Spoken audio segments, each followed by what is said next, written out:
కార్యాలు 1:21.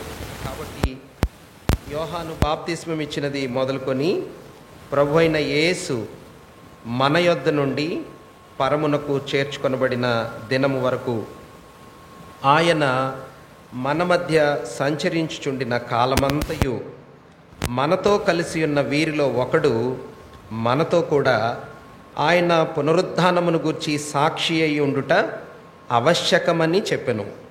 అప్పుడు వారు యూస్తు అను మారుపేరు గల బర్సబ్బా అనబడిన యోసేపు, మత్తియా అను ఇద్దరిని నిలబెట్టి ఇట్లని ప్రార్థన చేసిరి: అందరి హృదయములను ఎరిగి ఉన్న ప్రభువా, తన చోటికి పోవుటకు యోధా తప్పిపోయి పోగొట్టుకొనిన ఈ పరిచర్యలోను అపోస్తులత్వంలోను పాలు పొందుటకు వీరిద్దరిలో నీవు ఏర్పరచుకుని వారిని కనుపరచుమనిరి. అంతట వారు వీరిని గురించి చీట్లు వేయగా మత్తీయ పేరట చీటి వచ్చెను గనుక అతడు 11 మంది అపోస్తులతో కూడా లెక్కింపబడెను. చదువుబడిన లేఖన వాక్య భాగాన్ని దేవుడు దీవించి తన ఆత్మ ద్వారా మనందరితో మాట్లాడునుగాక. వీరితో మనతో పాటుగా యూట్యూబ్లో కూడా కొందరు చూస్తూ ఉన్నారు.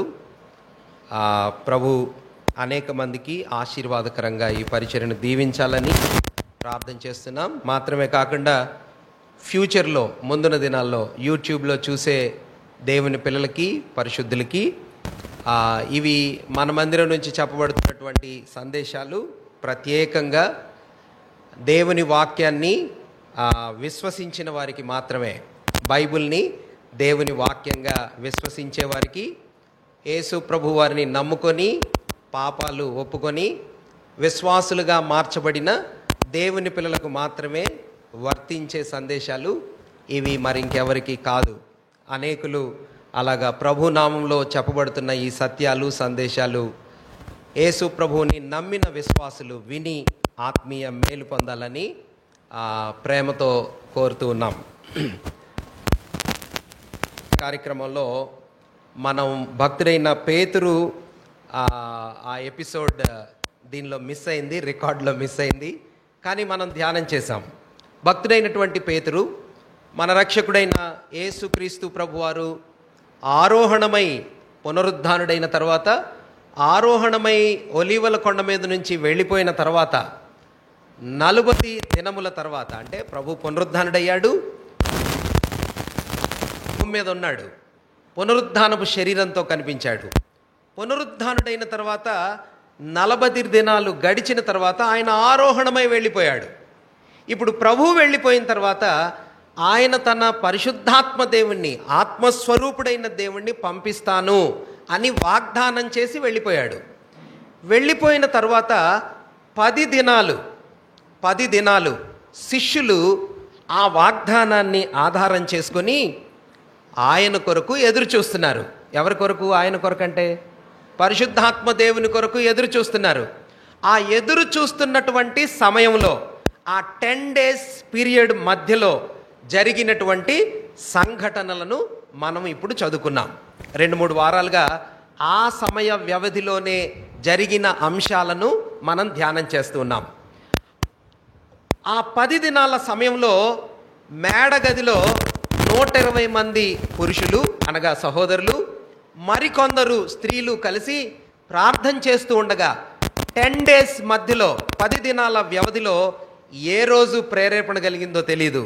1వ రోజో 2వ రోజో మనకు తెలియదు. కానీ ఆ 10 దినాల వ్యవధిలో భక్తుడైనటువంటి పేతురు వాళ్ళందరి మధ్యలో లేచి నిలబడి తన అపోస్తులత్వాన్ని కోల్పోయిన, నష్టపోయిన, పోగొట్టుకున్నటువంటి యూదా ఇస్కరియోతును గురించిన లేఖన భాగాలు చెప్పి ఆ స్థలాన్ని మనం నింపాలి, ఆ అపోస్తుల స్థలం ఖాళీగా ఉంది, ఆ ఉద్యోగం ఖాళీగా ఉంది, ఆ ఉద్యోగాన్ని మనం భర్తీ చేయాలి అని ఆత్మ ప్రేరణతో, నాయకత్వపు భారంతో భక్తుడైన పేతురు చేసినటువంటి మొదటి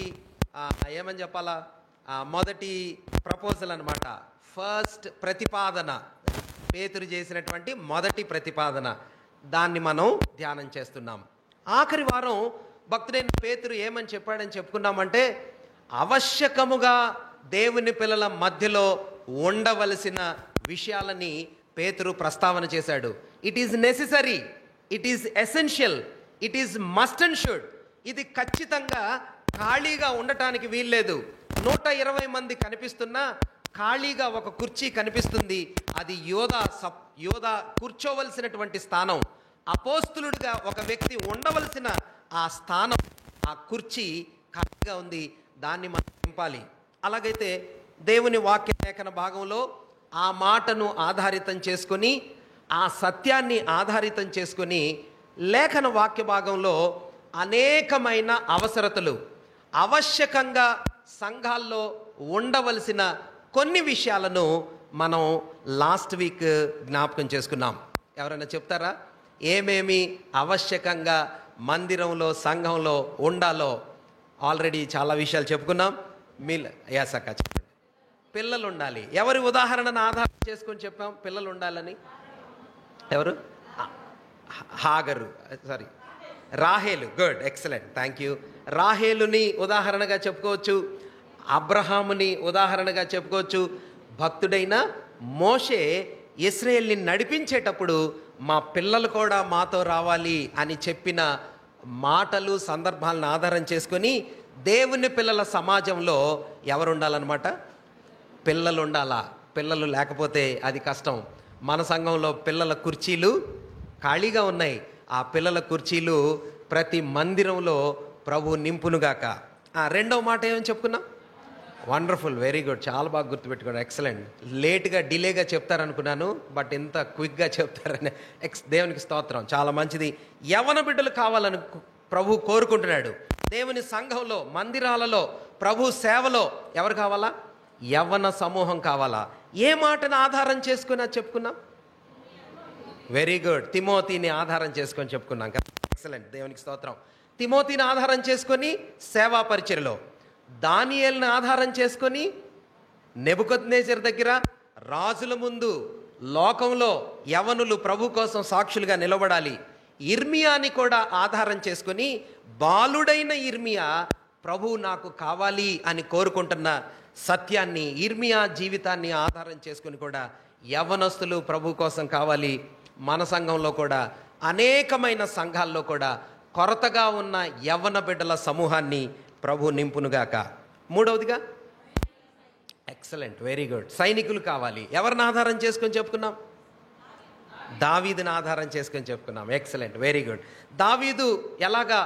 ఒక్కడు చాలు కదండి, ఒక్క వ్యక్తి చాలు. చాలా మంది సైన్యం ఉన్నారు కానీ ఎవరు ముందుకు రాలా. దావీదు లాంటి వాడు ఒక్కడు చాలు, విశ్వాస వీరుడు, వెరీ గుడ్. నెక్స్ట్ 4, వ్యవసాయకులు కావాలి. చాలా సంతోషం, అద్భుతం. ప్రభు చెప్పిన మాటని మనం గుర్తు చేసుకున్నాం కదా, కోత విస్తారంగా ఉంది, పనివారు కొద్ది మందిగా ఉన్నారు. భక్తుడైన పౌలు కూడా చెప్పాడు కొరింథీ పత్రికలో, కోత మనందరము లేబరర్స్, మనందరము జత పని వారం. దేవుని పని చేయటానికి నాటేవాళ్ళు కావాలి, కోసేవాళ్ళు కావాలి, కంచెగట్టేవాళ్ళు కావాలి, నీళ్లు పెట్టేవాళ్ళు కావాలి, భూమిని సేద్యం చేసేవాళ్ళు కావాలి. దేవుని పిల్లలు 3 రకాలుగా, 3 రీతులుగా చెప్పబడ్డారు కదా ప్రభు పరిచర్య చేసేవాళ్ళు. 1 కాపరులు, 2 జాలర్లు, 3 వ్యవసాయకులు. 1 కాపరులు, 3 జాలర్లు, 4 వ్యవసాయకులు. ఈ ముగ్గురు కూడా జీవము కలిగినటువంటి విషయాలతో వాళ్ళు వ్యాపారం చేస్తారు. కాపరి గొర్రెలు కదా, కాపరి అంటే గొర్రెలకి. గొర్రెలు కూడా జీవము కలిగిన గొర్రెలే. ఒకవేళ కాపరి కానీ నిర్లక్ష్యం చేస్తే గొర్రెలు ఏమైపోతాయి? చచ్చిపోతాయి, తప్పిపోతాయి, నష్టం కలిగిద్ది. సేమ్ వే జాలరి కూడా చేపలు, వాటికి కూడా జీవమున్న చేపలతోనే పడతాడు కదా. జాలరి, చేపలు, వాటికి కూడా జీవం ఉన్న వస్తువులే. వ్యవసాయకుడు కూడా ప్రతి మొక్కలో ఏముంటుందంటే లైఫ్ ఉంటుంది కదా. ఒకవేళ వ్యవసాయకుడు నిర్లక్ష్యం చేస్తే మొక్కలు ఏమైపోతాయి? చాలా పాడైపోతాయి, నష్టపోతాం కదా. కుమారుళ్ళ ఇంటికి వెళ్ళండి, మీకు ఏదైనా వనంలాగా ఉంటుంది కదా, ఎన్ని మొక్కలు, జీవం కలిగిన మొక్కలు. అవి ప్రతిమా సిస్టర్ వాళ్ళ ఇంట్లో కూడా చాలా బ్యూటిఫుల్ గార్డెన్, చిన్న స్థలంలో ఎంత అద్భుతమైన గార్డెనింగ్ చేస్తారో. అది గొప్ప ఆర్ట్, చాలా మంచి విషయం.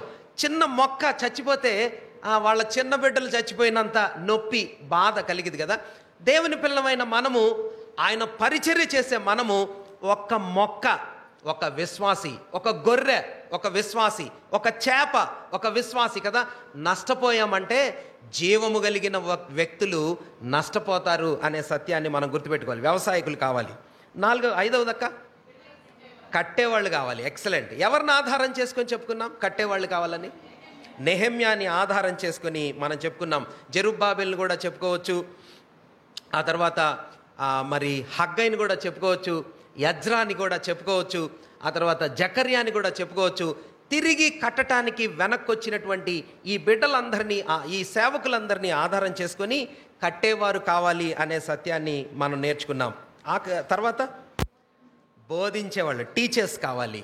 ఎలాంటి టీచర్స్ కావాలంటే దేవుని వాక్యాన్ని చక్కగా అర్థవంతంగా వాటి తాత్పర్యాన్ని చెప్పేవారు కావాలి.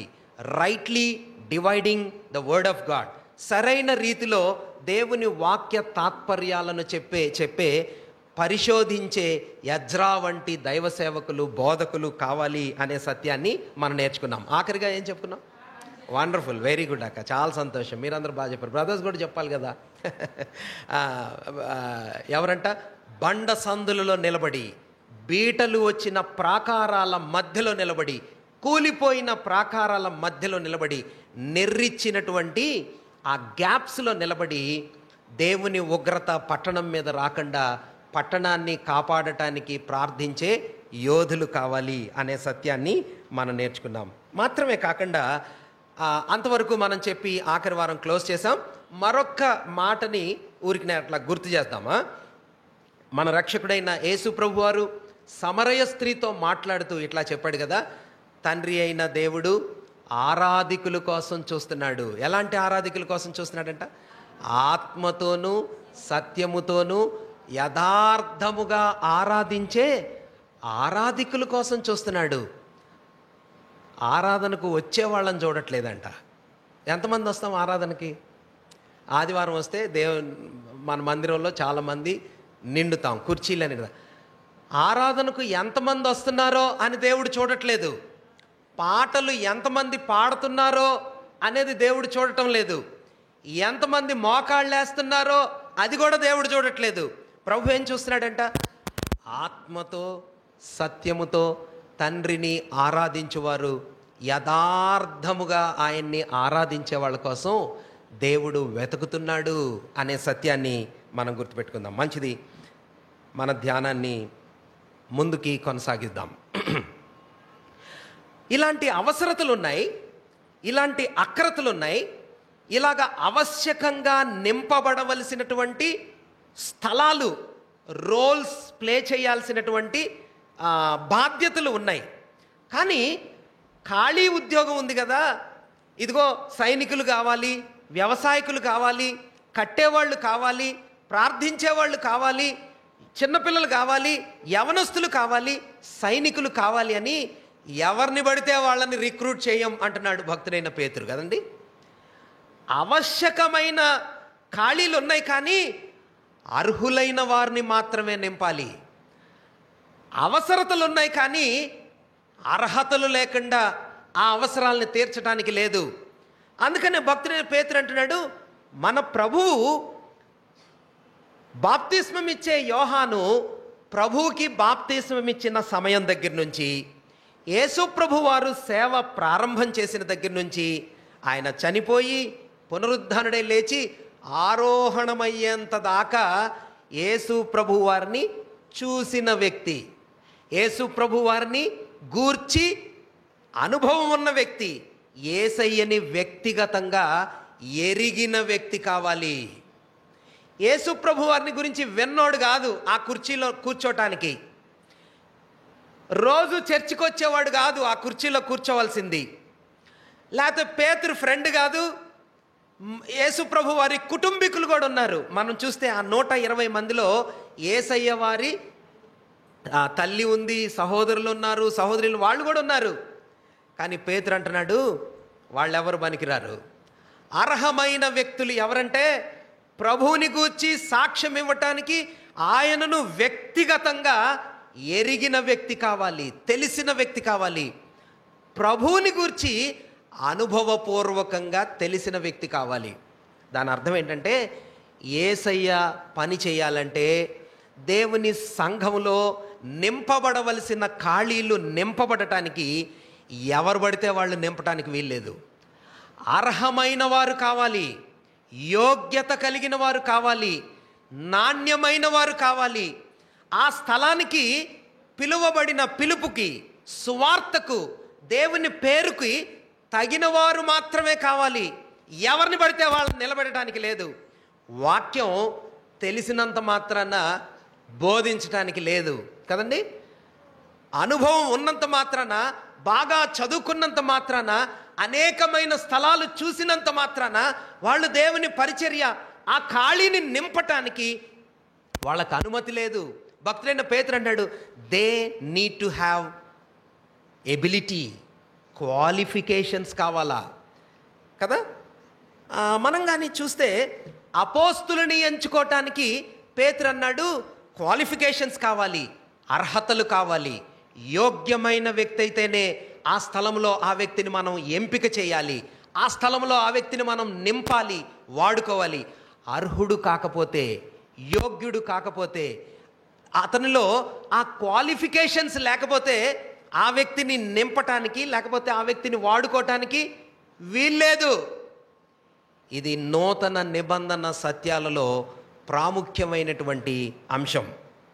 అపోస్తుల్ని ఎంచుకునేటప్పుడు అర్హతలు చూశారు. ఇంకొన్ని మాటలు చూద్దామంటే 6వ అధ్యాయం చూడండి. అపోస్తుల కార్యాల గ్రంథం 6వ అధ్యాయం. మొదటి శతాబ్దపు సంఘంలో ఒక సమస్య వచ్చింది. ఏం సమస్య వచ్చిందో మీరు అక్కడ చూసి ఊరికి నేను చెప్తారా? 6వ అధ్యాయం మొదటి వచనం మీ మనసుల్లో చదువుకొని చెప్పండి. ఎవరిని చిన్న చూశారంట? ఎవరిని చూశారంట? విధవరాళ్ళని. విధవరాళ్ళదే సమస్య అక్కడ. సమస్య విధవరాళ్ళదే.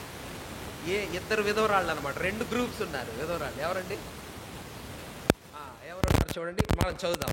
ఆ దినములలో శిష్యుల సంఖ్య విస్తరించుచున్నప్పుడు అనుదిన పరిచర్యలో తమలోని విధవరాండ్రను చిన్న చూపు చూచిరని హెబ్రీయుల మీద గ్రీకు భాష మాట్లాడు యూదులు. సమస్య ఎవరిదంటన్నా? సమస్య ఎవరిదంటమ్మా? విడోస్, విధవరాళ్ళ సమస్య. అంటే గ్రూప్ అంతా విధవరాళ్ళదే, ఆ కమ్యూనిటీ అంతా విధవరాళ్లే మాట్లాడుకుంటున్నారు. కాకపోతే ఆ విధవరాళ్లలో 2 గ్రూప్స్ ఉన్నారు కదా. ఏమేం గ్రూప్స్? ఒకటి హెబ్రీ గ్రూప్ ఆఫ్ విడోస్, ఇంకొకళ్ళు గ్రీక్ స్పీకింగ్ విడోస్ అనమాట. ఇప్పుడు మెజారిటీ ఎవరు ఇక్కడ? ఎవరక్కడ? Very good. ఎక్కడ సంఘం ఇది? ఇప్పుడు మనం మాట్లాడుకునే సంఘం అంతా ఎక్కడదన్నా? ఏ ఏరియాలోది? యెరూషలేములో సంఘం, మేడగదిలో సంఘం. కాబట్టి మీరు ఈ మాటలు గుర్తుపెట్టుకోవాలి. మనం చర్చిస్తున్నటువంటి సంఘం యొక్క లొకేషన్ యెరూషలేములోని సంఘం. మనం చర్చిస్తున్నటువంటి సంఘం యొక్క మెజారిటీ ఆఫ్ ద క్రౌడ్ యూదులతో నింపబడినటువంటి వ్యక్తులు అనమాట. ఇప్పుడు వాళ్ళు అన్నారు, విధవరాళ్లలో ఎవరో మరి మొత్తానికి ఈ సమస్య లేవనెత్తారు. ఏం సమస్య లేవనెత్తారంటే, అక్క భోజనాలు వడ్డించేటప్పుడు అప్పుడు వీళ్ళందరూ సమిష్టిగా భోజనాలు పెట్టుకున్నారు కదా, తెలుసు కదా మనందరికీ. అపోస్తుల పాదాల దగ్గర అన్నీ తెచ్చి పెట్టారు. కాబట్టి అందరూ ఉన్నదంతా సమిష్టిగా వండుకుంటూ సమిష్టిగా భోంచేస్తున్నారు. ఎన్ని రోజులో జరిగింది? సంవత్సరం పాటైందో మరి 6 నెలలైందో మనకు తెలియదు ఖచ్చితంగా. కానీ కొన్ని రోజులకి విధవరాళ్ల మధ్యలో ఒక చిన్న టాక్ అంటే మాట వచ్చింది. ఏం మాట వచ్చిందంటే, హెబ్రీ భాష మాట్లాడే విధవరాళ్ళందరూ ఒకవైపు కూర్చుంటారు, గ్రీకు భాష మాట్లాడే విధవరాళ్ళందరూ ఒకవైపు కూర్చుంటారు. ఇది మంచిదేనంటారా? అమ్మ, భోజనాలు చేసేటప్పుడు సాధారణంగా మన ఇంట్లో తినేటప్పుడు అందరూ మన కుటుంబీకులమే కదా, అందరం మనమే కూర్చుంటాం.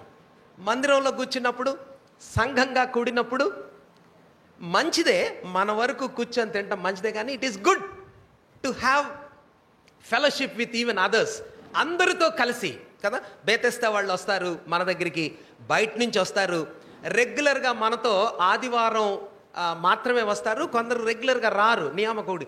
అలాంటి వాళ్ళతో కూర్చోటం, అలాంటి వాళ్ళతో సంభాషించడం చాలా మంచిది. It's good thing. మనం కూడా కూర్చోటం మంచిదే, అలా అందరూ కలిసి కూర్చోటం ఇంకా బెటర్ థింగ్, ఇంకా శ్రేష్టమైనది.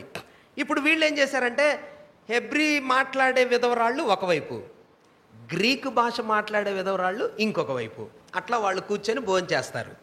భోజనం చేసేటప్పుడు వడ్డించేది ఎవరు వడ్డించేది? పేతురు, అపోస్తలులు వడ్డించేది. యాక్చువల్గా ఎవరు వడ్డిస్తారు? ఎవరన్నా వడ్డించేది? ఓ, మీరు గమనించట్లేదు. పేతురు వడ్డిస్తాడు, యోహానన్న వడ్డిస్తాడు, తోమా వడ్డిస్తాడు, అపోస్తలులు వడ్డిస్తారు. అంటే ఎంతమంది ఉంటే వాళ్ళు అపోస్తలులు వడ్డిస్తారు, పేతురు వడ్డిస్తాడు. మరి పేతురు ఎట్లా వడ్డించేవాడో, ఫాస్ట్గా వడ్డించేవాడో, హడావిడిగా వడ్డించాడో.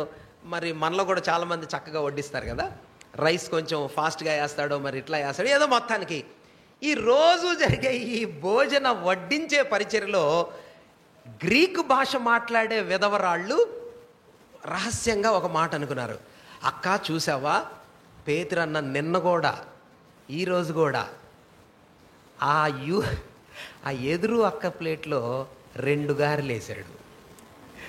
నీకెన్ని వేసాడక్క? అసలు నాకు మొన్న వేయలేదే. మరి నీకు ఈరోజు ఎన్ని వేసాడక్క?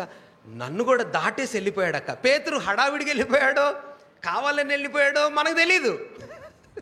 ఈ హెబ్రీ భాష మాట్లాడే వాళ్ళ మీద అక్క ఎక్కువసేపు నిలబడ్డాడు. చూసావా, సాంబార్ బకెట్ పట్టుకొని చాలాసేపు మాట్లాడాడు. మనతో మాట్లాడ్డక్క, పట్టించుకోడక్క. ఇది సమస్య. అంటే నేను అట్లాగా అర్థం అవటం కోసం చెప్పాను, కానీ యాక్చువల్గా అదే సమస్య. గ్రీకు భాష మాట్లాడేవాళ్ళు మైనారిటీస్, అంటే కొద్ది మంది ఉంటారు. హెబ్రీ భాష మాట్లాడేవాళ్ళు ఎక్కువ మంది ఉంటారు. బికాస్ దే ఆర్ జ్యూస్, ఎక్కువ మంది. అంతియోకయ సంఘం వచ్చేంత దాకా ఎక్కువ మెజారిటీ యూదులే. ఇప్పుడు అలాంటి పరిస్థితుల్లో ఈ గ్రీకు భాష మాట్లాడే వాళ్ళు అన్నారు, ఇది మనకు అన్యాయం జరుగుతుందక్క, ఇది మంచిది కాదు. ఇది అందరూ నోట విని విని విని విని ఎవరి దగ్గరికి వెళ్ళింది? పేతురు దగ్గరికే పోయింది. పేతురు అన్నా, ఏంటన్నా నువ్వు అన్యాయం చేస్తున్నావంట, ఆ అక్కకి 2 గారెలు వేసావంట, ఈ అక్కకు ఒకటే వేసావంట. ఇది రోజు జరుగుతుందంటే వీళ్ళ పేతురు చాలా ఫీల్ అయ్యాడు. మీరు గమనించండి, పేతురు అన్నాడు అక్కడ ఒక మాట, ఇక మీదట నుంచి మేము ఈ భోజనాలు వడ్డించే పని మేము పెట్టుకోం. చూడండి ఆ మాట, 2వ వచనం మనం చూద్దాం. 6వ అధ్యాయం 2వ వచనం, అపోస్తుల కార్యాల గ్రంథం 6:2. అప్పుడు 12 అపోస్తులు తమ యొద్దకు శిష్యుల సమూహమును పిలిచి ఇలా చెప్తున్నాడు, మేము దేవుని వాక్యము బోధించుట మాని ఆహారము పంచిపెట్టుట ఇంకా మేము చేయం ఈ పని. కాబట్టి సహోదరులారా, ఆత్మతోనూ జ్ఞానముతోనూ నిండుకొని మంచి పేరు పొందిన 7 మనుషులను మీలో ఏర్పరచుకొనిడి. మేము వారిని ఈ పనికి, ఇంకా మేం చేయం ఈ పని. It is not our job. మరి అలాంటప్పుడు ఎవరిని ఆ పని కోసం నియమించాలా? పరిచారకులు, వడ్డన వడ్డించే పరిచారకులు, భోజనాలు సర్వ్ చేసే పరిచారకులు, వస్తువులు తెచ్చే పరిచారకులు, టేబుల్స్ వేసేవారు, అందరికీ పంచిపెట్టే పరిచర్య చేయటానికి ఎట్లాంటి వాళ్ళు సరిపోతారన్నా? అక్క ఎట్లాంటి వాళ్ళు సరిపోతారు? ఇప్పుడు భోజనాలు వండాం, వడ్డించడానికి ఎలాంటి వాళ్ళు సరిపోతారు బాబు? అయ్యో, మీరు చాలా ఆత్మీయంగా ఆలోచిస్తున్నారు. మామూలుగా చెప్పండి, ఎట్లాంటి వాళ్ళు సరిపోతారు? ఇప్పుడు భోజనాలు ఎవరైనా సరిపోతారు కదా, ఎవరైనా సరిపోతారు. కుర్రోళ్ళు సరిపోతారు, చిన్నపిల్లలు సరిపోతారు, యవన బిడ్డలు సరిపోతారు. చక్కగా నీట్గా వడ్డించాలి. కానీ వినండి, సంఘములో జరిగేటప్పుడు భక్తుడైన పేతురు అంటున్నాడు, ఎవరు పడితే వాళ్ళు వడ్డించడానికి వీల్లేదు. ఆ పరిచర్య చేయటానికి, ఆ పని చేయటానికి జ్ఞానంతో, ఆత్మతో నింపబడినటువంటి వ్యక్తులు కావాలి. అవునన్నా, అంత చిన్న పని కోసం, వడ్డించే వాటి కోసం సేవ చేసే వాటి కోసం, ఒక్కొక్కళ్ళ ప్లేట్లు ఇస్తరాకులు ఎత్తటానికి, తీయటానికి, వేయటానికి, నీళ్లు పోయటానికి అలాంటి వ్యక్తి కావాలి. అవును, పాత దినాల్లో మా సంఘంలో విజయవాడలో పప్పుల మిల్లో తబలా కొట్టాలంటే రక్షించబడ్డా అని అడిగేవాళ్ళు. నిజం, అబద్ధం చెప్పట్లే. ఈవెన్ అప్పర్ రూమ్లో ఇప్పటికి ఉంది. ఎక్కడంట తబలా కొట్టడానికి ఎవరు కావాలా? రక్షించబడ్డా. మైక్ సెట్ దగ్గర ఉండాలంటే రక్షించబడ్డా. పాటలు పాడటానికి నిలబడాలంటే రక్షించబడ్డా. మీటింగ్స్కి చాలా కన్విన్స్ చేసి వేరే వాళ్ళని పెట్టేవాళ్ళు. లేకపోతే తబలా కొట్టే వాళ్ళ దగ్గర నుంచి, పాటలు పాడే వాళ్ళ దగ్గర నుంచి, మైక్ పెట్టే వాళ్ళ దగ్గర నుంచి, చాపలు వేసే వాళ్ళ దగ్గర నుంచి, ప్రతి కార్యక్రమంలో సంఘంలో జరిగే ప్రతి విషయాన్ని ఎవరు హ్యాండిల్ చేస్తారంటే రక్షించబడిన వారు మాత్రమే, దేవుని ఆత్మచేత నింపబడిన వారు మాత్రమే. అట్లాగైతే అపోస్తులుల సేవ చేయటానికి అర్హులు కావాలా? పరిచర్య చేయటానికి అర్హులు కావాలా? ఎటువంటి అర్హతలు కావాలంటే ఆత్మచేత నింపబడిన వాళ్ళు, జ్ఞానం చేత నింపబడిన వాళ్ళు, వాక్యాన్ని ఎరిగిన వాళ్ళు, అలాంటి వాళ్ళు కావాలా? ఎవరు పడితే వాళ్ళు దేవుని పని చేయటానికి అర్హులు కాదు. పేతురు ఆ సిస్టమ్ని, ఆ విషయాన్ని అపోస్తుల కార్యాల మొదటి అధ్యాయంలో, మొదటి కార్యక్రమంలో నేర్పిస్తున్నాడు. మాత్రమే కాదు, మనకు తెలుసు 12వ అధ్యాయం వరకు, అపోస్తుల కార్యాల గ్రంథం 12వ అధ్యాయం వరకు సంఘము, మెయిన్ సంఘం ఎక్కడ స్థలంలో కనిపించింది? ఏ సంఘం మెయిన్గా కనిపించింది? యెరూషలేములో సంఘం. 12వ అధ్యాయం వరకు ఏ సంఘం కనిపించింది? యెరూషలేములో సంఘం. యెరూషలేములో సంఘం.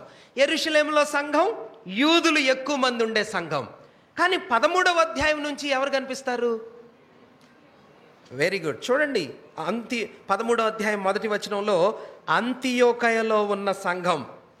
ఇప్పుడు అంతియోకయలో కొందరు ప్రభువుని నమ్ముకున్నారు అని నేను మీకు ఆల్రెడీ మ్యాప్లో చూపించాను. అంతియోకయ పైన ఉంటుందా, కింద ఉంటుందా? అంటే నార్త్లో ఉంటుందా, సౌత్లో ఉంటుందా? గట్టిగా చెప్పండి. ఆ కాన్ఫిడెన్స్ మీకు తెలిస్తేనే మనం చెప్పేవి అర్థం అవుతాయి. అంతియోకయ ఎక్కడ ఉంటుంది? నార్త్లో. నార్త్లో అంటే ఏ దేశంలో ఉంటుంది? ఎవరు చెప్పారు? గుడ్, సిరియా దేశంలో ఉంటుంది. సిరియా దేశం రాజధాని ఏంటి? వెరీ గుడ్, దమస్కు. అష్షూరు దేశం రాజధాని? Very good, Nineveh. ఎక్సలెంట్. కాబట్టి యోధా దేశం మనం ఇట్లా ఊహించుకుంటే పైన నుంచి కిందకి, north to south, north side Syria దేశం ఉంటుంది. ఆ సిరియా దేశంలో దమస్కు రాజధాని. దమస్కు పైన అంతియోకయ ఉంటుంది. ఇప్పుడు మనం చెప్పుకుంటుంది యెరూషలేం ఎక్కడ ఉంటుంది? టోటల్గా కింద ఉంటుంది. ఇశ్రాయేల్ దేశంలో, యోధా దేశంలో కింద, యోధా ప్రాంతంలో క్రింద భాగంలో యెరూషలేం ఉంటుంది. ఇప్పుడు యెరూషలేములో ఉన్న సంఘం గురించి మనం చదువుకుంటున్నాం. యెరూషలేములో సంఘం వాళ్ళు చెదరిపోయి, స్టెఫెనుకు కలిగిన శ్రమ వలన చెదరిపోయి సువార్త చెప్తూ ఉండగా సిరియా దేశము అంతియోకయలో కొందరు ప్రభువుని నమ్ముకున్నారు. ఇప్పుడు అక్కడికి కొందరిని పంపించాలి. అక్కడ నమ్ముకున్న విశ్వాసులని ఫస్ట్ జనరేషన్ బిలీవర్స్ అంటారు కదా. ఫస్ట్ జనరేషన్ బిలీవర్స్ అంటే మొదటి తరం విశ్వాసులు. ఎక్కడ, ఏ స్థలంలో?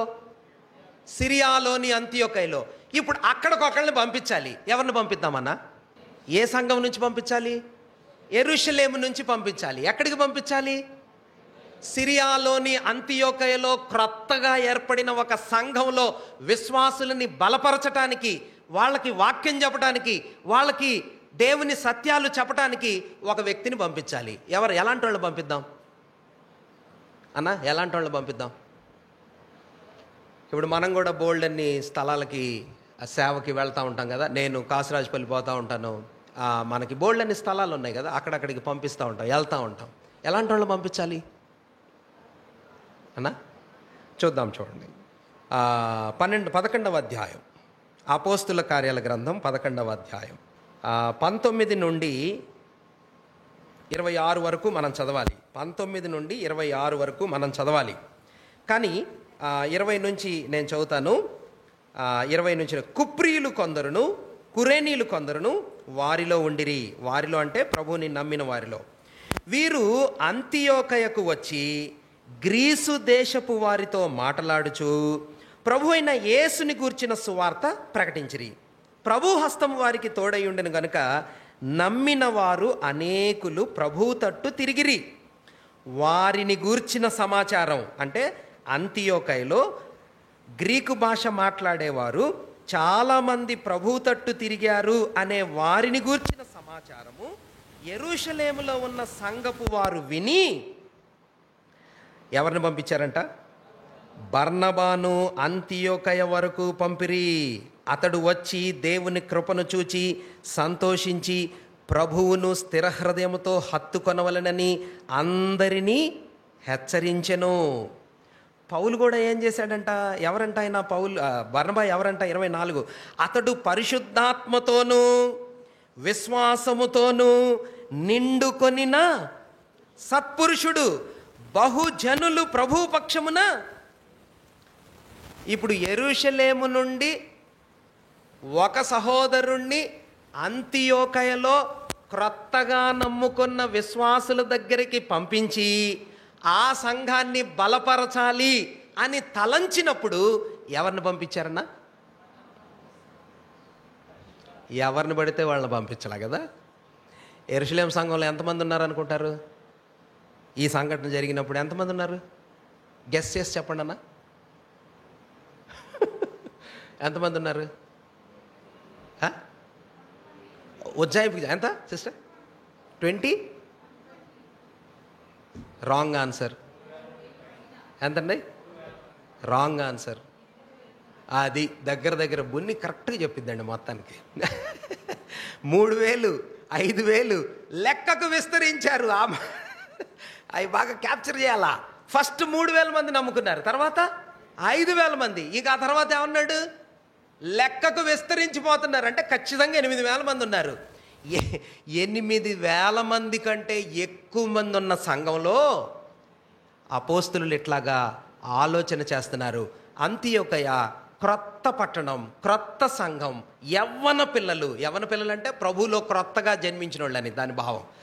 ఇలాంటి వాళ్ళని బలపరచాలా, ఆ సంఘానికి సత్యాలు నేర్పించాలా, దేవుని వాక్యాన్ని బోధించి వాళ్ళని బలపరచడానికి 8,000 మెంబర్స్లో నుంచి 8,000 మంది మనుషులలో నుంచి ఉజ్జాయింపుగా ఎవరిని పంపించారన్నా? 1 మ్యాన్, ఒక్కడు. ఎవరైనా? బర్నబా. ఎందుకు పంపించారు ఆయన్ని? ఎందుకన్నా? మళ్ళీ చదువుదాం చూడండి, 24వ వచనం. అతడు ఎవరంట? పరిశుద్ధాత్మతోనూ విశ్వాసముతోనూ నిండుకొనిన ఆదరణ పుత్రుడు. ఆయన పేరు ఆదరణ పుత్రుడు. హెచ్చరిక పుత్రుడు. ఆయన పేరు హెచ్చరిక పుత్రుడు. ప్రజల్ని రీడ్ చేయటం, ప్రజల్ని గమనించటం, ప్రజల్ని దగ్గరికి చేర్చుకోవటం, పరిశుద్ధాత్మ చేత నింపబడిన మంచి పేరు కలిగిన సత్పురుషుడు బర్నబా. అందుకని అంతియోకయకి యోగ్యుడు అని ఎంచి బర్నబాని పంపించారు. అపోస్తులు కుర్చీ నింపాలంటే అర్హతలు చూసి నింపారు. పరిచారకులు కుర్చీలు నింపాలంటే యోగ్యతలు చూసి, అర్హతలు చూసి కుర్చీలు నింపారు. ఇప్పుడు ఎవరిని చూస్తున్నాం మనం? అంతియోకయలో భక్తుడైనటువంటి బర్నబాని పంపించడం ద్వారా ఎవరిని పడితే వాళ్ళని పంపించడానికి లేదు, ఎక్కడికి పడితే అక్కడికి పంపించడానికి లేదు. ఆల్రెడీ సమస్యలలో, ఆల్రెడీ పోరాటాలలో, ఆల్రెడీ క్రొత్తగా నిర్మాణం చేయబడుతున్నటువంటి దేవుని పిల్లల సమూహాల మధ్యకు అయోగ్యులైన వ్యక్తులు, అర్హత లేని వ్యక్తులు, వాక్యమెరుగని వ్యక్తులు, ఆత్మ నడిపింపు లేని వ్యక్తులు. మీరు సుదీర్ఘంగా ఎక్కడికో ఆలోచించబాకండి. Simple thing. ఎక్కడికైనా దేవుని పిల్లలు మన సంఘం నుంచి ఎక్కడికైనా పంపబడాలి అంటే అర్హతలు ఉండాలి. నిన్న ఐ థింక్ ఈరోజే ఒక సహోదరుడు నాకు ఫోన్ చేసి అంటున్నాడు, పలానా సమయంలో మీ సంఘం నుంచి ఒక బ్రదర్ నా దగ్గరికి వచ్చారు అంటే, మళ్ళీ ఎవరని మీరు గెస్ట్ చేయబాకండి, నన్ను అడగబాకండి, సరిగా బ్రదరన్ సంఘాలు అంటే చాలా పవర్ఫుల్గా బాగా అనుకున్నాము, ఆయనకేంటి ప్రార్థన చేయటం కూడా రాలేదు అన్నాడు. ఇప్పుడిప్పుడే ఎదుగుతున్నారులేండి. అంటే అలానే అందరూ గట్టి విశ్వాసులుగా అన్నీ తెలిసిన వాళ్ళుగా ఉండాలని కాదు, కానీ ఒక పని కొరకు పంపబడేటప్పుడు, ప్రభు పరిచర్య కొరకు పంపబడేటప్పుడు, దేవుని మాటల కోసం ఆయన పరిచారకులంగా వాక్య సత్యాలు వెల్లడి చేయటానికి, సంఘాన్ని బలపరచడానికి పంపబడేటప్పుడు ఆ వ్యక్తులు అర్హులైన వ్యక్తులుగా ఉండాలి. ఒక ఉదాహరణ మీకు అందరికి తెలుసు కదా. ఏం ఉదాహరణ? ఆ బర్నబాకి భక్తుడైన పౌలుకి గొడవ వచ్చింది. ఎవరి వలన గొడవ వచ్చింది? మార్కు అని మారు పేరు కలిగిన యోహాను వలన గొడవ వచ్చింది. ఎందుకు గొడవ వచ్చింది? పౌలు ఏమన్నాడన్నా? మీరు, నేను ప్రతిసారి చెప్పినా మీరు మళ్ళీ మళ్ళీ కొత్తగా నా వైపు చూస్తూ ఉంటారు. 15వ అధ్యాయం చూడండి, అపోస్తల కార్యాల గ్రంథం 15వ అధ్యాయం 37వ వచనం మనం చూద్దాం. 37, 15, 37 చదవండి అన్న. అప్పుడు మార్కు అను మారు పేరు కలిగిన యోహానును వెంట పెట్టుకొని పోవుటకు బర్నబా ఇష్టపడ్డాడు. పౌలు భక్తుడు అంటున్నాడు, పంపూలియలో తమతో కూడా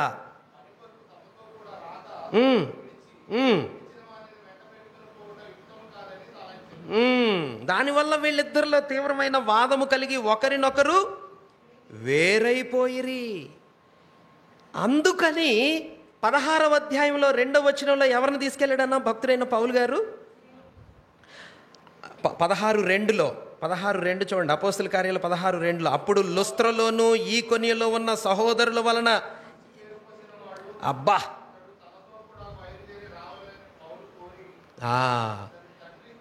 ఎవరన్నా ఆయన తిమోతిని పట్టుకుపోయాడు.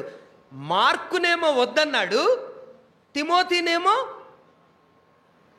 పక్షపాతమా ఇది అన్నా? ఇది పక్షపాతమా? Is it partiality? ఏంటిది ఇది? కానీ ఇంకో విషయం మనం అర్థం చేసుకోవాల్సింది ఏంటంటే, ఈ మార్కు అను మారు పేరు కలిగిన యోహాను సరయ్యాడు, క్రమపరచబడ్డాడు, మార్చుకున్నాడు తన జీవితాన్ని. అంతా మార్చుకున్న తర్వాత పౌలు ఆఖరి గడియలో చచ్చిపోయేటప్పుడు ఏమని రాశాడు తెలుసా? తిమోతి, మార్కుని వెంట పెట్టుకొని నా దగ్గరికి తొందరరా. క్రమశిక్షణని తప్పుగా అర్థం చేసుకోవటం మంచి విషయం కాదు కదా. లవ్వింగ్ కరెక్షన్, లవ్వింగ్ క్రిటిసిజం, ప్రేమపూరితమైన క్రమం, ప్రేమపూరితమైన గర్దింపు, అది దాన్ని ఏమని చెప్పాలంటే అది దైవికమైన పవిత్రమైన ప్రేమలో భాగం. కానీ అర్హత లేని వాళ్ళని మనం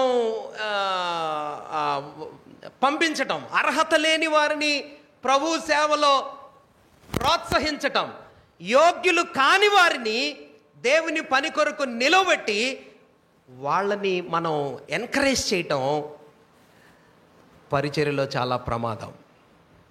మనకి ప్రమాదమే, వాళ్ళకి ప్రమాదమే, అందరికీ ప్రమాదమే. ఎందుకు? ఒక ఉదాహరణ నేను మీకు చెప్తాను. నాకు జ్వరం వచ్చింది. జ్వరం వస్తే డాక్టర్ దగ్గరికి వెళ్ళాము. ఆయన డాక్టర్ కాబట్టి నాకు మంచి మందు ఇచ్చాడు, తెచ్చుకున్నాను, వేసుకున్నాను. ఇప్పుడు డాక్టర్ ప్లేస్లో ఎవరు లేరు, ఎవరిని కూర్చోబెడదాం? డాక్టర్ ప్లేస్లో ఎవరు లేరు. ఇప్పుడు ఎవరో ఒకళ్ళు డాక్టర్ ప్లేస్లో కూర్చున్నాడు. ఇప్పుడు నేను వెళ్ళి డాక్టర్ కాని వాడి దగ్గర నుంచి ఏం తెచ్చుకున్నాను? మందు తెచ్చుకున్నాను. ఇప్పుడు ఇది క్షేమం కలిగించిద్దా? ఏమీ వేసుకోకపోయినా నష్టం లేదు, బతుకుతాం. కానీ రాంగ్ మెడిసిన్ తీసుకుంటామే, రాంగ్ మందు తీసుకుంటామే, దానివలన మరణం కూడా సంభవించవచ్చు. ఈ మాటలు మనం జాగ్రత్తగా నేర్చుకోవాలి, గమనించాలి. భక్తుడైన పేతురు అంటున్నాడు, సేవకు వెళ్ళాలంటే ఒక యోగ్యుడు కావాలి, అర్హతలు ఉండాలి. ఇదిగో భక్తుడైన పౌలు అంటున్నాడు, అర్హులైన వ్యక్తులు కావాలా, యవనలు కావాలా, ఎవరిని పడితే వాళ్ళు కాదు. కదా, సేవకు కావాలంటే. మాత్రమే కాదు, 15వ అధ్యాయం అపోస్తుల కార్యాల గ్రంథంలో మరొక సమస్య వచ్చి తల మీద పడింది. ఏం సమస్య అది? యెరూషలేము పట్టణంలో సున్నతి పొందాలి అని చెప్పే యూదుల గుంపు ఒకటి, సున్నతి అక్కర్లేదు, విశ్వాసం ఉంటే చాలు అని డాక్ట్రినల్ గొడవ వచ్చిందనమాట. ఏం గొడవ వచ్చింది? డాక్ట్రినల్ కాన్ఫ్లిక్ట్ వచ్చింది. అంటే సిద్ధాంతపరమైనటువంటి వ్యత్యాసం, ఒక సమస్య వచ్చింది. సిద్ధాంతపరమైనటువంటి సమస్య వచ్చింది. అప్పుడు పౌలు, బర్నబా కొందరు అంతియోకయ నుంచి యెరూషలేముకు వచ్చారు. యెరూషలేములో పేతురు, యాకోబు, పౌలు వీళ్ళందరూ కూడా ఆ సమస్యకు పరిష్కారం చేశారు. పరిష్కారం చేసి భక్తుడైన పేతురు గారు ఒక పత్రిక రాశాడు. ఏం పత్రిక రాశాడు తెలుసా? ఏం పత్రిక రాశాడు తెలుసా మీకు? ఇదిగో, అన్యుల మీద ఎక్కువ ప్రెషర్ పెట్టద్దు. అంటే సున్నతి, బలులు, నియమాలు, ఆచారాలు వీటిని గురించి అన్యులలో నుంచి వచ్చిన వారికి వీటిని గురించి ఏమీ చెప్పొద్దు. సరళమైన విశ్వాసం సరిపోయిద్ది. ఇదిగో, మా దగ్గర నుంచి ఎవరో వచ్చి, చూడండి 15వ అధ్యాయం చదవండి. 23 చదువుదామండి. 23 అపోస్తుల కార్యాలు 15:23. అపోస్తుడైన పేతురు, యాకోబు వీరు వ్రాసి వారి చేత పంపినదేమనగా అపోస్తులను పెద్దలైన సహోదరులను అంతియోకయలోను సిరియాలోను కిలికియలోను నివసించుగా నుండిన సహోదరులకు శుభము. అక్కడ నివసిస్తూ అన్యజనులుగా ఉండిన సహోదరులకు శుభం అని చెప్పి రాస్తున్నారు. కొందరు మా యొద్ద నుండి వెళ్ళి తమ బోధ చేత మిమ్మును కలవరపరిచి మీ మనస్సులను చెరుపుచున్నారని మేము విన్నాము. వారికి మేము అధికారం ఇచ్చి ఉండలేదు. వారికి మేమేమి అధికారం ఇవ్వలేదు. కనుక కాబట్టి మనుషులను ఏర్పరచి ప్రభు అయిన యేసుక్రీస్తు పేరు కొరకు తమ్మును తాము అప్పగించుకుని బర్నబా, పౌలు అను మన ప్రియులతో కూడా మీ వద్దకు పంపుట యుక్తమని మాకందరికి ఏకాభిప్రాయం కలిగాను. కాగా యోదాను శీలను పంపి ఉన్నాము. వారును నోటి మాటతో ఈ సంగతులు మీకు తెలియజేతురు. ఎవరంట? యోదా, శీల. మీకు అక్కడ కాంటెక్స్ట్ అర్థమైందా? అంతియోకయ, సిరియాలోని అంతియోకయ నుంచి యెరూషలేము పట్టణంలో ఉన్న పేతురు, యాకోబుల దగ్గరికి ఎవరు వచ్చారు? చూడండి 15వ అధ్యాయం 2వ వచనం చూడండి. 15:2. సరే, 15వ అధ్యాయం 1వ వచనం నేను చదువుతున్నాను. కొందరు యోదయ నుండి వచ్చి మీరు మోషే నియమించిన ఆచారము చొప్పున సున్నతి పొందితేనే గాని రక్షణ పొందలేరని సహోదరులకు బోధించిరి. ఎక్కడి నుంచి వచ్చారంటే వీళ్ళు? యోదయ నుంచి వచ్చి. ఎవరికి బోధించారు? ఎవరికి బోధించారు నాన్న? అంతియోకయలో ఉన్న విశ్వాసులకు బోధించారు. అది మీరు పట్టుకోవాలి. అప్పుడు పౌలునకును బర్నబాకును వారితో విశేష వివాదము, తర్కము కలిగినప్పుడు ఈ అంశము విషయమై పౌలును, బర్నబాయు తమలో మరికొందరును యెరూషలేమునకు అపోస్తుల యొద్దకును పెద్దల యొద్దకును వెళ్ళవలెనని సహోదరులు నిశ్చయించిరి. ఇప్పుడు మీకు అర్థమైందా? ఏమర్థమైంది? కింద నుంచి అంటే యెరూషలేము నుంచి, యోదయలో ఉన్న యెరూషలేము సంఘం నుండి కొందరు ఎక్కడికి వెళ్ళారంట?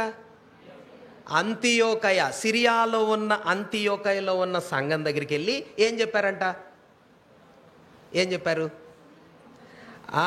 15:1 కొందరు యోదయ నుండి వచ్చి మోషే నియమించిన ఆచారము చొప్పున సున్నతి పొందితేనే గాని రక్షణ పొందలేరు. ఇప్పుడు అంతియోకయలో ఉన్న విశ్వాసులు ఏమనుకుంటారు? మనకి తెలీదు, ఎందుకంటే మనం వీటిని అర్థం చేసుకోవడం చాలా కష్టం. ఎందుకంటే మొదటి శతాబ్దంలో విషయాలు కదా, మనకి ఇన్ని సంఘాలు, ఇంత కథ ఎక్కువైపోయి మనం ఆ పిక్చర్ని ఊహించుకోవటం చాలా కష్టం. ఫోన్ వచ్చింది కదా ఈ రోజుల్లో. కానీ అంత్యోకయకి యోధా నుంచి ఎవరన్నా వచ్చి మీరు మోషే ధర్మశాస్త్రాన్ని పాటించాలి అని ఎవరన్నా చెప్పారనుకో, వెంటనే మనం ఏం చేస్తాం? పేతురు అన్నకు ఫోన్ చేసి ఎక్కడ ఉంటాడు పేతురన్న? యెరూషలేములో ఉంటాడు. అన్న పలానా సహోదరుడు వచ్చాడు యెరూషలేము, మీ పేరు చెప్తున్నాడు, సున్నతి పొందాలంటున్నాడు, మోషే ధర్మశాస్త్రం అంటాడు, అన్న మీరు పంపించారా అని అడిగి వెంటనే 2 నిమిషాల్లో మ్యాటర్ క్లియర్ అయిపోయింది. ఆ రోజుల్లో ఆ స్టోరీ లేదు, ఆ రోజుల్లో ఆ సిస్టమ్ లేదు. కాబట్టి సమస్య ఏంటంటే వీళ్ళు వెళ్ళి యెరూషలేం నుంచి వచ్చాం మేము అని చెప్పారు అంతియోకయలో విశ్వాసులకి చాలా గౌరవం. పేతురు దగ్గర నుంచి యెరూషలేము సంఘం నుంచి వచ్చారంటే ఎంతో గౌరవం. ఫస్ట్ జనరేషన్ అపోస్తలులు, ప్రభుతో ఉన్నోళ్ళు, వాళ్ళే ఆత్మీయమైన విషయాలకు గార్డియన్స్. కాబట్టి పేతురు పంపించాడు మమ్మల్ని, యాకోబు పంపించాడు. యెరూషలేం సంఘం నుంచి వచ్చేటప్పటికే అంతియోకయలో ఉన్న సంఘం వాళ్ళు కలవరపడిపోయారు. అవునా, వీళ్ళు వచ్చి ఏం చెప్పారు? మీరు సున్నతి పొందాలి, మోషే నియమించిన ఆచారాలు ఆచరిస్తేనే మీకు రక్షణ అని చెప్పారు. అని చెప్పేటప్పటికే ఇప్పుడు అక్కడ అంతియోకయలో ఉన్న విశ్వాసులు ఏమంటున్నారు? ఏం ఆచరించాలన్నా? సున్నతి, బలులు ఇవన్నీ ఆచరించాలా? మరి ఎలాగా? పౌలు ఉన్నాడు అక్కడ, బర్నబా కూడా ఉన్నాడు. వాళ్ళు ఏం చెప్తున్నారు? అన్నా మీరు ఏమీ ఆచరించక్కర్లేదు, అసలు మనమేమి పట్టించుకోనక్కర్లేదు అన్నాడు. ఎవరు చెప్తే వింటారు? అన్న ఆ రోజుల్లో ఎవరు చెప్తే వింటారు? వాక్యం లేదు ఆ రోజుల్లో వాక్యం లేదు, ఆ రోజుల్లో ఫోన్ లేదు, ఆ రోజుల్లో ఒక సత్యాన్ని అధికారపూర్వకంగా మనం గుర్తించాలంటే అనుకూలమైన వసతులు, ఫెసిలిటీస్ లేవు. అందుకని సిరియాలోని అంతియోకయ నుంచి పౌలు, బర్నబాలు బయలుదేరి యెరూషలేంకి వచ్చారు. యెరూషలేంలో కొన్ని రోజులు ఉన్నారు. పేతురు, యాకోబు, పెద్దలు, అపోస్తలులు అందరూ కలిసి కూర్చొని అటువైపేమో యూదా మత ఆచారాల్ని ఆచరించాలి అని చెప్పే వ్యక్తులు, ఇటువైపేమో విశ్వాసముంతిచే చాలు అని చెప్పే సేవకులు. వీళ్ళిద్దరి మధ్యలో వాగ్వివాదం జరిగింది. లేఖనాల్ని ఆధారం చేసుకొని ఆ సమస్యని పరిష్కరించారు. ఏంటిది ఆ సమస్యను ఎలా పరిష్కరించారు? నేను ఆల్రెడీ ఒకసారి చెప్పా. What the word of God saying and what the spirit of God is doing. తేలిగ్గా ఉంటుంది అన్నమాట. దేవుని వాక్యం ఏం చెప్తుంది, పరిశుద్ధాత్ముడు ఏం చేస్తున్నాడు, అంతే ఆన్సర్ దానికి. What the word of God is saying and what the spirit of God is doing, అది పేతురు చెప్పాడు. అక్కడి నుంచి మొదలు పరిశుద్ధాత్మ దేవుడు ఇలా చేస్తున్నాడు, పౌలు ద్వారా ఇలా చేశాడు, బర్నబా ద్వారా ఇలా చేశాడు, అన్యజనుల్లో వాళ్ళ మీద పరిశుద్ధాత్ముడు కుమ్మరించబడ్డాడు, నేను దానికి సాక్షిని. పరిశుద్ధాత్ముడు ఏం చేస్తున్నాడు, వాక్యం ఏం చెప్తున్నాడు, దాంతో పరిష్కారం అయిపోయింది. ఇప్పుడు పరిష్కరించబడిన ఈ సంగతి ఎవరికి వెళ్ళాలా? సిరియాలోని అంతియోకయకి వెళ్ళాలా? ఎవరు తీసుకెళ్తే వెళ్ళిద్ది. అక్కడి నుంచి ఎవరు వచ్చారు? ఆల్రెడీ బర్నబా, పౌలు వచ్చారు. ఇప్పుడు వీళ్ళిద్దరూ పట్టుకుపోయారనుకోండి, అక్కడ వాళ్ళు ఏమంటారు? మీకు అర్థం కావట్లేదు అనుకుంటా. వీళ్ళిద్దరే పౌలు, బర్నబాలే మళ్ళీ లెటర్ పట్టుకెళ్ళారనుకోండి, అక్కడ వాళ్ళు ఏమంటారు? మీరు కరెక్టే తెచ్చారా? అందుకని ఈ లోకల్ సంఘం, యెరూషలేము సంఘంలో నుంచి వాళ్ళ రిప్రజెంటేటివ్స్ని ఇద్దరిని పంపించారు. ఎవరాళ్ళు? అది యోధాని, శీలని. వాళ్ళని పంపించి చెప్తున్నారు, వీళ్ళు మా ప్రతినిధులు. చూడండి అక్కడ వాళ్ళు చాలా దివ్యమైన మాటలు రాయబడి ఉన్నాయి. 15వ అధ్యాయం 30వ వచనం చూడండి. 30. అంతటా వారు సెలవు పుచ్చుకొని, అంటే యెరూషలేం నుంచి సెలవు పుచ్చుకొని అంతియోకయకు వచ్చి శిష్యులను సమకూర్చి ఆ పత్రిక ఇచ్చిరి. వారు దానిని చదువుకొని అందువలన ఆదరణ పొంది సంతోషించిరి. తర్వాత మరియు యోదాయు శీల కూడా, ఎవరంటే వాళ్ళు కూడా ప్రవక్తలయ్యుండినందున అనేకమైన మాటలతో సహోదరులను ఆదరించి స్థిరపరిచిరి. ఇప్పుడు మీకు అర్థమైందా? శీలని కదా, శీల యోధ వీళ్ళని ఎందుకు పంపించారంట? వాళ్ళు కూడా ప్రవక్తలే. అంటే ఒక సమస్య పరిష్కరించబడాలి అంటే, ఒక సంఘానికి నమ్మకమైనటువంటి సందేశాలు పంపించబడాలి అంటే ఎవరిని పడితే వాళ్ళని పంపించలా, చిన్న కుర్రోడిని పంపించలా. లేకపోతే యెరూషలేము సంఘంలో ఎవరినంటే వాళ్ళని పంపించలా. ఎవరిని పంపించారంట? ప్రవక్తలను పంపించారు. అర్హులైన వ్యక్తులను పంపించి సమస్య పరిష్కరించడానికి పని జరిగించినటువంటి విధానాల్ని మనం ఇక్కడ చూస్తున్నాం.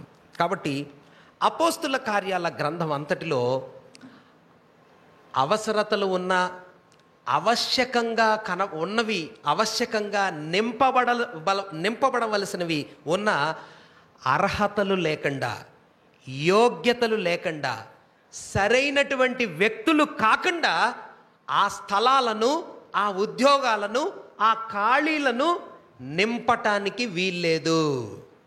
యోగ్యులైతేనే ఆ పొజిషన్లో పనిచేయాలి, అర్హులైతేనే ఆ స్థలంలో పనిచేయాలి. అర్హత లేని వారిని, యోగ్యత లేని వారిని దేవుని పరిచర్యలో భోజనాలు వడ్డించడానికి కానివ్వండి, పత్రికలు తీసుకుపోవటానికి కానివ్వండి, ప్రవక్తలుగా బోధించటానికి కానివ్వండి, సమస్యలను పరిష్కరించడానికి కానివ్వండి, వారికి హక్కు లేదు. మన దగ్గరికి దేశిగా నన్ను వస్తూ ఉంటాడు. వాళ్ళ సంఘంలో ఒక చిన్న సమస్య వచ్చినప్పుడు భార్య విశ్వాసి, భర్త అవిశ్వాసి.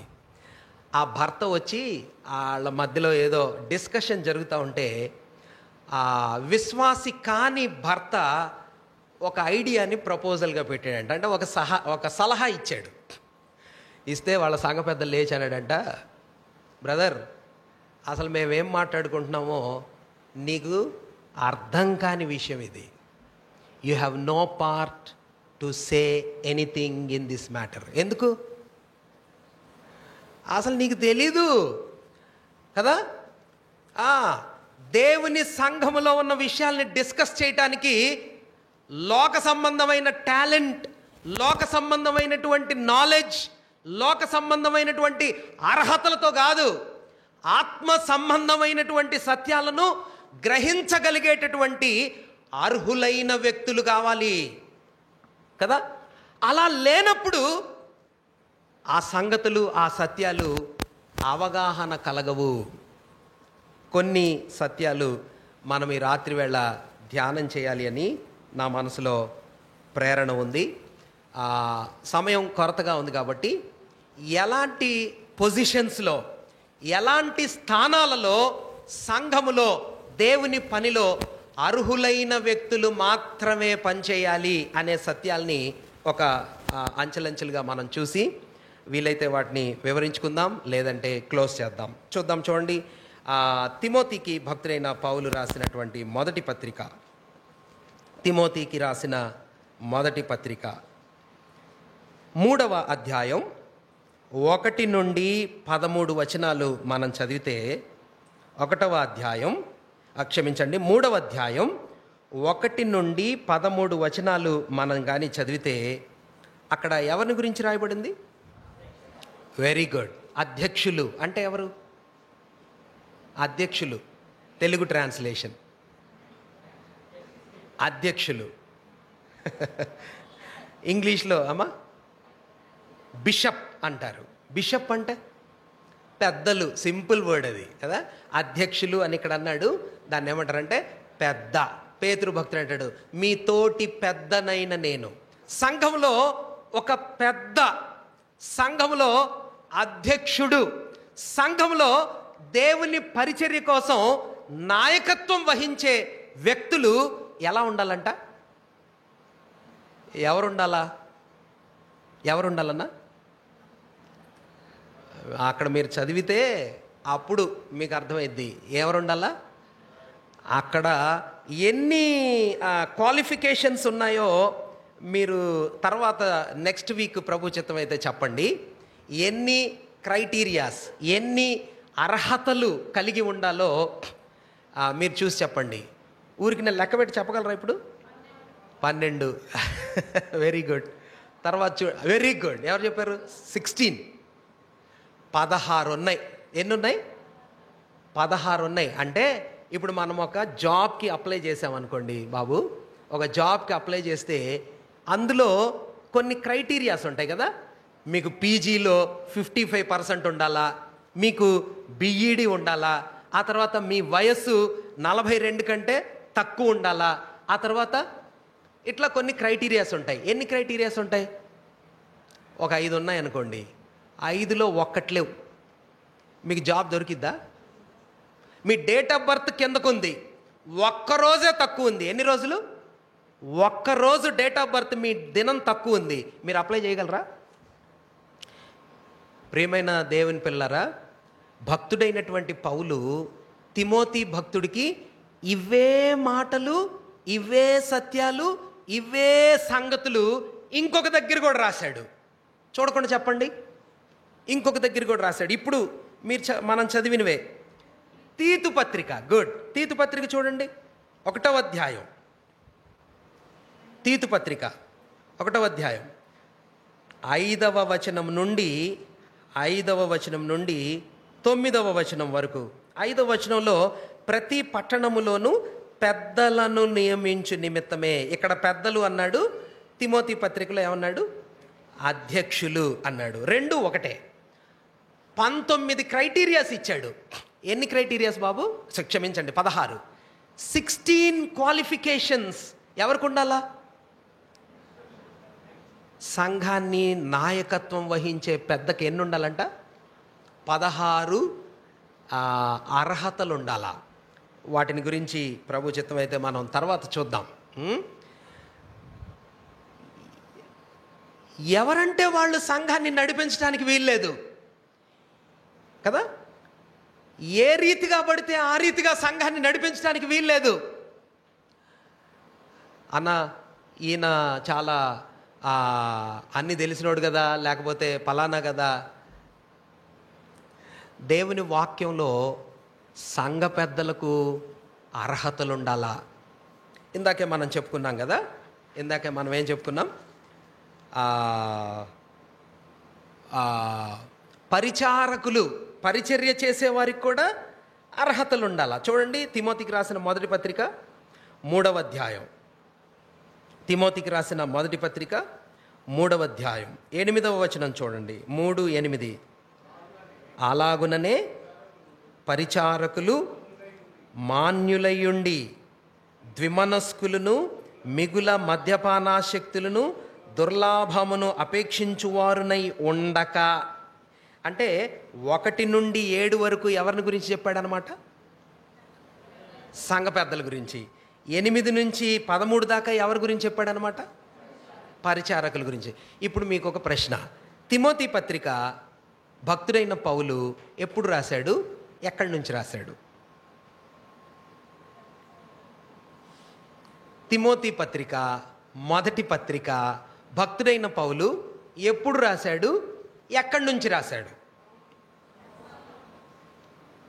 100% మీరు ఖచ్చితంగా చెరసాలని చెప్తారనే ఊహించా. ఎందుకంటే చెరసాల, రోమాపట్నంలో చెరసాలలో మీకు గుర్తుంది కాబట్టి ఖచ్చితంగా అదే చెప్తారని అనుకున్నా నేను. కరెక్ట్గా అదే చెప్పారు. చెప్పండి. Wrong answer. ఖచ్చితంగా 100% తప్ప ఆన్సర్. ఎప్పుడు రాశాడు? ఫాస్ట్గా చెప్పండి, 5 నిమిషాలు టైం ఉంది. తీతు పత్రిక ఎప్పుడు రాశాడు? అవి అర్థమైతే ఇప్పుడు మనకి అర్థమవుతాయి. ఎందుకు అర్హులు ఉండాలా, ఎందుకు అర్హతలు ఉండాలా, ఇన్ని అర్హతలు ఎందుకు చెప్పాడు, వీళ్ళకే ఎందుకు చెప్పాడు, కొరంతి పత్రికలో ఎందుకు చెప్పలేదు, ఎఫ్ఎస్సి పత్రికలో ఎందుకు చెప్పలేదు, కొలస్సై పత్రికలో ఎందుకు చెప్పలేదు, ఇక్కడే ఎందుకు చెప్పాడు? సరే, భక్తుడైన పౌలు 3వ సువార్త యాత్ర ముగించుకొని, అంటే ఎఫెస్సు పట్టణం నుండి ఎక్కడికి వచ్చాడు? యెరూషలేముకి వచ్చాడు. యెరూషలేములో ఏమయ్యాడు? పట్టుబడ్డాడు కదా. యెరూషలేము నుంచి ఎక్కడికి వెళ్ళాడు? కైసరీకి వెళ్ళాడు. చాలా రోజులు అయిపోయింది, అందుకని ఆ మ్యాప్స్, ఆ విజువలైజేషన్ మీ మనసులో గుర్తుంటే వాక్యం భలే మధురంగా ఉంటుంది. అది లేకపోతే మీకు బోరు కొట్టిద్ది, నేను చెప్పేది అస్సలు అర్థం కాదు. ఓకే, యెరూషలేంకి వచ్చాడు. ఎక్కడి నుంచి వచ్చాడు? ఎఫెసు నుంచి వచ్చాడు. ప్రయాణం చేసుకుంటూ యెరూషలేంకి వచ్చాడు. యెరూషలేం నుంచి పట్టుబడ్డాడు. యెరూషలేం నుంచి ఎక్కడికి వెళ్ళాడు? కైసరియలో. కైసరియలో ఎన్ని రోజులు ఉన్నాడు? లూకా గురించి ధ్యానం చేసినప్పుడు చెప్పాను నేను. ఎన్ని రోజులు ఉన్నాడు బాబు కైసరియలో? 2 సంవత్సరాలు ఉన్నాడు. ఎన్ని సంవత్సరాలు? 2 సంవత్సరాలు ఉన్నాడు. 2 సంవత్సరాలు కైసరియలో జైల్లో ఉన్నప్పుడు పౌలుని ఏమన్నారంటే, నీతో తప్పేమీ లేదు, అగ్రిప్ప రాజు ట్రయల్ చేసి ఈయన వదిలేయచ్చు అన్నాడు. కానీ పౌలు ఏమన్నాడు? నేను రోమీయుడిని, ఇక్కడ నన్ను వదలటానికి వీల్లేదు. కైసరియ నుంచి నన్ను ఎక్కడికి తీసుకెళ్ళమన్నాడు? రోమాకి తీసుకెళ్ళమన్నాడు. రోమాకి వెళ్ళాడు. అక్కడ ఎన్ని రోజులు ఉన్నాడు? రోమా చెరసాల్లో. ఓ ప్రభువా, అపోస్తుల కార్యాల గ్రంథం ముగింపు 2 సంవత్సరాలు హౌస్ అరెస్ట్, అద్దె ఇంట కాపురం ఉంటూ, అంటే అద్దె ఇంట్లో హౌస్ అరెస్ట్ చేయబడి 2 సంవత్సరాలు రోమా జైలు అంటారు దాన్నే. అక్కడ ఉంటూ 4 పత్రికలు రాశాడు. ఏమేం పత్రికలు? ఎఫ్ఎస్సి పత్రిక, తీతు వచ్చాడు విజిట్ చేయటానికి, ఎఫ్ఎస్సి పత్రిక. నెక్స్ట్ ఫిలోమోను పత్రిక. ఎందుకు రాశాడు ఫిలోమోను పత్రిక? జైల్లో అక్కడ ఒనేసిము అనే కుర్రోడు ప్రభుని నమ్ముకున్నాడు. ఒనేసిము రిలీజ్ అవుతున్నాడు. ఒనేసిము ఏ ఊరోడు? కొలస్సై ఊరోడు. కాబట్టి ఒనేసిము ఫిలోమోను ఒక్క ఇంటి దాసుడు. జైల్లో నుంచి బయటికి వెళ్తా ఫిలోమోన్ దగ్గరికి వెళ్తున్నాడు. బై ఛాన్స్ పౌలుకి ఫిలోమోన్ తెలుసా తెలీదా? తెలుసు. కాబట్టి ఒనేసిముని పట్టుకొని, అరే నువ్వు ప్రభువుని నమ్ముకున్నావు, నువ్వు ఫిలోమోన్ ఇంట్లో దొంగతనం చేసి వచ్చావా? డోంట్ వరీ, నువ్వు ప్రభువుని నమ్ముకున్నావు కాబట్టి ఫిలోమోన్ నాకు బాగా తెలుసు, మంచి నమ్మకమైన శిష్యుడు. లెటర్ రాసి ఒనేసిము చేతిలో ఫిలోమోన్ పత్రిక ఇచ్చాడు. తీతు ఎఫ్ఎస్సి పత్రిక ఇచ్చాడు తుకికు చేతిలో. ఇంకెవరు వచ్చారు? వెరీ గుడ్ అక్క.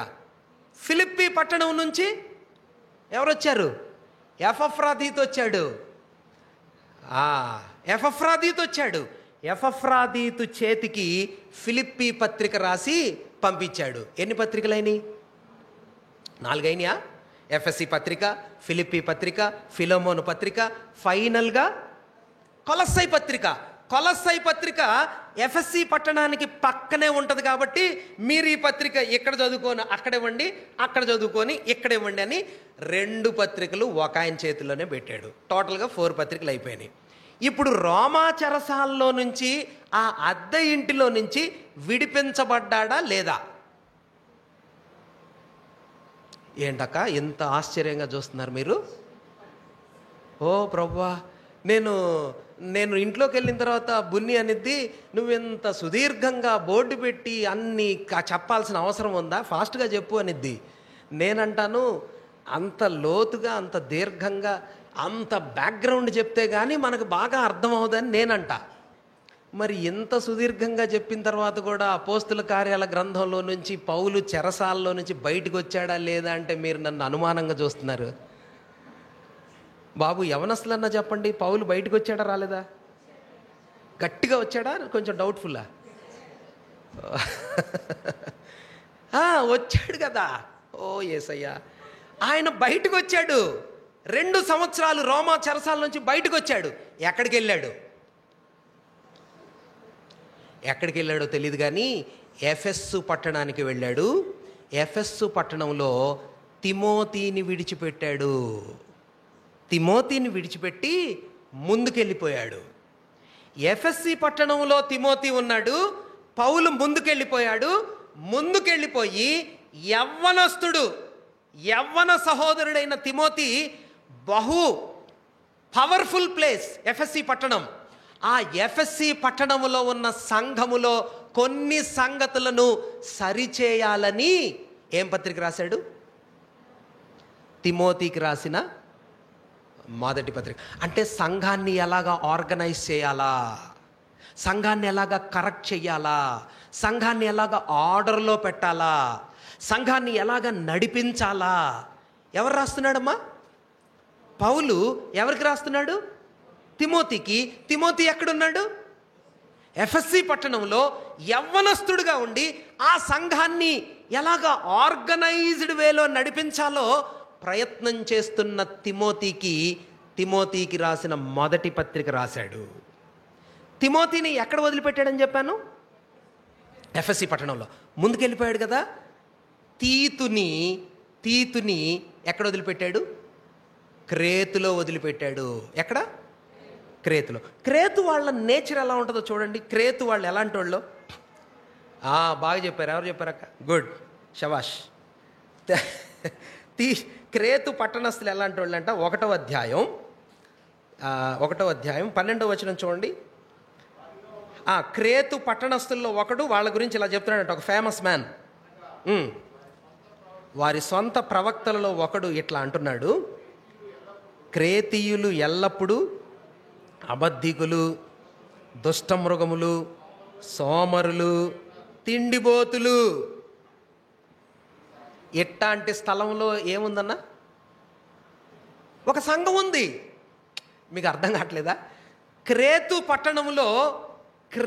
పట్టణంలో నుంచి ఇదిగో చెప్పాడే, అబద్ధికులు, దుష్టమృగాలు, సోమరులు, తిండిబోతులు, ఇలాంటి కల్చర్లో నుంచి ప్రభువుని నమ్ముకున్నోళ్ళు కొందరు సంఘంగా కూడుకుంటున్నారు. ఇప్పుడు వాళ్ళ మధ్యలో ఎవరున్నాడు? తీతు ఉన్నాడు. తీతుని క్రేతులో వదిలిపెట్టి ముందుకెళ్ళి లెటర్ రాస్తున్నాడు. ఏమని లెటర్ రాస్తున్నాడు? తిమోతి చేయాల్సిన పని, తీతు చేయాల్సిన పని, ఇద్దరు చేయాల్సిన పని ఒకటే. ఏం పని చేయాలా? ఏం చేయాలా? సంఘాలను నడిపించాలా, సంఘాలను సరిచేయాలా, సంఘాన్ని దైవికమైన నియంత్రణలో పెంచాలా. ఎలా పెంచాలి మరి? అందుకని తిమోతికి రాసిన మొదటి పత్రిక, తీతు రాసిన పత్రిక, ఈ 2 పత్రికలు ఏం చెప్తున్నాయి మనకి? సంఘాన్ని గూర్చినటువంటి నియమ నిబంధనలు చెప్తున్నాయి. అందుకనే ఆ 2 పత్రికల్లో అధ్యక్షులు ఎలా ఉండాలో, పరిచారకులు ఎలా ఉండాలో, పురుషులు ఏం చేయాలో, స్త్రీలు ఎలా ఉండాలో, విధవరాళ్ళు ఎలా ఉండాలో, ఆ తర్వాత దాసులు ఎలా ఉండాలో, పనోళ్ళు ఎలా ఉండాలో, పరిచారకులు ఎలా ఉండాలో, ఈ విషయాలన్నిటినీ ఈ 2 పత్రికలలో భక్తుడైన పౌలు చాలా చక్కగా చెప్పాడు. ఓకే, అధ్యక్షులకి లేకపోతే పెద్దలకు అర్హతలు ఉండాలి, పరిచారకులకు అర్హతలు ఉండాలి. ఇంకా కొన్ని విషయాలు మనం దేవుని చిత్తమైతే ప్రభు ఏర్పాటు చేసిన సమయంలో ముందున్న క్లాసెస్లో మనం చూద్దాం. అర్హులైన వారు నింపబడటం అనే సత్యాన్ని దేవుడు మనందరి వినికిల్లో దీవించునుగాక.